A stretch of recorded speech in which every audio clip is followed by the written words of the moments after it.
Mardi 2 juin, au 50 de la rue Fourré, il y avait comme un parfum de rentrée des classes. Après 2 mois et demi de chacun chez soi, la compagnie 29-27 quittait la réalité tendance du télétravail pour investir la réalité tendance du présentiel. Nous n'avions encore jamais été séparés aussi longtemps de la sorte et nous avons dû mettre en œuvre, depuis mi-mars, bon nombre de stratégies inventives pour que la distanciation forcée se résume à une simple mesure d'hygiène et non pas à une réalité sociétale sournoise. Quelle est la recette de bonnes retrouvailles? Alors d'abord, il faut des protagonistes attachants. Bon, à ce niveau-là, 29-27 recèle un casting crédible. Il faut que ces personnages soient liés par des sentiments forts et ou partagent en commun une mission qui les rende de fait solidaires. Un peu comme si dans l'existence, faire des beaux spectacles était un acte nécessaire et fondamental. Un peu comme si des lieux tels que 783 permettaient à des humanités de se déployer et de transformer la trivialité de l'existence en geste artistique. Mais pour ça, il faudrait aussi considérer que ces gestes ne sont ni plus ni moins une preuve, un témoignage comme quoi on est bien en capacité de s'élever. Ce qui n'est pas forcément d'une évidence criante en ce moment. Bon bref, tout ça constitue la situation initiale. Ensuite, il faut une situation perturbatrice pour qu'un lien, fût-il juste physique, soit rompu. Alors je pensais par exemple à une particule microscopique infectieuse. Même s'il est peu probable qu'une aussi petite chose puisse créer un chaos planétaire, mais bon, faisons preuve d'imagination. À partir de là, il faut laisser le temps agir. Vous savez, le temps. Cette chose nécessaire pour que toute maturité soit efficiente et qu'on ne cesse de réduire en nous vendant comme valeur quasi morale que l'accélération, c'est-à-dire l'amputation des bienfaits du temps, nous sauvera et nous rendra plus heureux. Attention, combler le vide du temps qui passe peut avoir des effets délétères. Et il y a parfois des danses qu'il faut savoir contenir parce qu'elles ne grandissent en rien, ni celui qui la danse, ni l'art chorégraphique lui-même.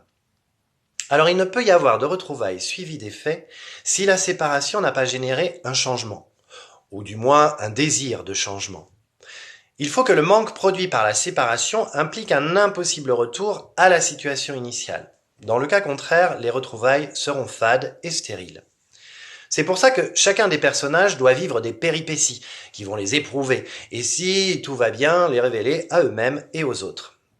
Arrive la résolution qui marque la fin des problèmes. Un peu comme si on pouvait de nouveau mettre en œuvre nos savoir-faire et s'acquitter de cette noble tâche qui s'appelle notre boulot. Alors c'est là qu'entrent en scène les retrouvailles. Dans un espace inédit pour l'occasion, un studio inoccupé sur une terrasse, 4 tables suffisamment éloignées pour ne pas choquer la bonne morale sanitaire. Alors dans le récit, c'est un personnage qui a bon dos. Les retrouvailles peuvent avoir lieu. Alors je vous l'accorde, c'est le moment de l'histoire où on devrait verser sa petite larme, tant on est ému par la qualité des retrouvailles. Eh oui, les retrouvailles ne valent pas un clou sans qualificatif. Sont-elles bouleversantes, inattendues, explosives, décevantes, sensuelles? Ah bah non, pas sensuelles en tous les cas, puisque la morale sanitaire veille à ce que la distance soit toujours de mise. Alors, si je vous dis que dans cette histoire, les retrouvailles furent distantes, vous l'achetez, vous, le livre? Ça fait pas kiffer quand même, Bon, on peut toujours tenter le rectangle blanc si jamais les personnages tombaient sous une sorte d'emprise pornographique dont il faudrait protéger autrui. Et soudain, poussés par une joie que personne ne pouvait expliquer, les 4 cardinaux de cette expédition singulière échangèrent poignées de main et accolades amicales. Je sais, c'est chaud, c'est torride. On ne peut pas exposer le grand public à une telle proximité qui pourrait avoir des effets hautement subversifs. Alors que se rassurent les coquines et les coquins, ils pourront friser le délire érogène en faisant leurs courses à Brico le samedi après-midi, en s'envoyant en l'air, en prenant bientôt l'avion, en fricotant avec Mickey ou le fou du puits, mais toujours pas en caressant le fauteuil d'un théâtre, même avec un fauteuil vide entre 2 personnes. Mais qu'on ne s'inquiète pas puisque ce n'est qu'une question de temps, encore une fois raccourci pour certains et visiblement rallongé pour d'autres. Qui aurait cru que la danse contact s'arroge soudainement les galons d'une civilisation d'un autre temps? Comme si on avait attendu que surgisse dans nos vies le nom d'une bière mexicaine pour que la distanciation sociale existe dans nos sociétés. Oh, pardon, on dit distanciation physique. C'était une erreur sémantique. Symptôme d'un monde où le sens des mots est volé par des communicants en quête de formules marketing. Donc pour que les retrouvailles soient complètes et émouvantes, eh bien on repassera, quand on sera touché et touchant à nouveau.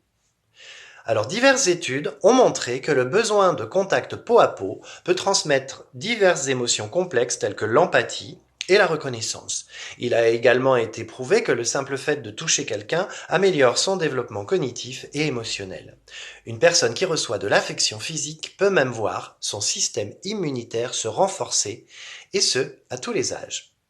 Donc à défaut de vaccins ou de traitements contre la bêtise et les épidémies, il nous reste donc à booster nos systèmes immunitaires individuels et collectifs, pour éviter que notre monde déjà fou ne sombre dans une simplification de nos modes de vie, qui ne bénéficierait encore qu'au système financier, quantitatif et liberticide.